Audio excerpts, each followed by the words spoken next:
I am Balraj Solanki, a story teller. आज मैं आपको उस हॉन्टेड महल के बारे में बताऊंगा जो राजस्थान के भांगर किले के पास एक गांव में बसा है। ये वो महल है जहां लोग रात में क्या दिन में भी जाने से कतराते हैं। यहाँ के लोगों का कहना है कुछ साल पहले इस महल में एक परिवार रहता था जो राज घराने से ताल्लुक़ रखता था। इस बढ़िया से महल में धीरज का छोटा सा एक परिवार रहता था। परिवार में धीरज और धीरज की पत्नी दीप्ति और एक मासूम सी 6 साल की बेटी और कुछ नौकर रहते थे।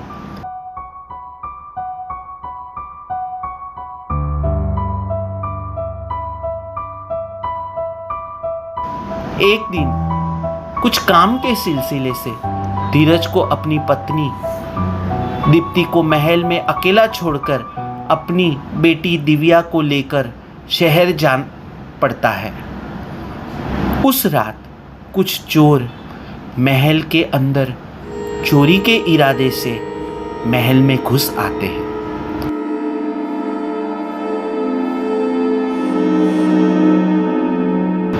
चोरों की नज़र घर की मालकिन दीप्ति पे पड़ती है जो बिस्तर पे सोई हुई रहती है। चोर लोगों ने एक एक करके दीप्ति के साथ घिनौनी हरकत करते हैं और उसके बाद उसकी बेरहमी से मार डालते हैं। घर में पड़ा हुआ सारा सोना, बहुत सारा धन लेकर चले जाते हैं। दूसरे दिन जब धीरज घर लौटता है तब वो दीप्ति को मरा हुआ पाता है। दीप्ति की मौत धीरज से बर्दाश्त नहीं होती और वो अपना दम वहीं पर तोड़ देता है और धीरज और दीप्ति का वहीं पर अंत हो जाता है। धीरज के रिश्तेदार आकर धीरज और दीप्ति का अंतिम संस्कार करते हैं। दिव्या को अपने साथ ले जाते हैं। कुछ दिन के बाद वो 5 लोग जिसने दीप्ति की हत्या की थी उनकी लाश महल के सामने पड़ी हुई मिलती है।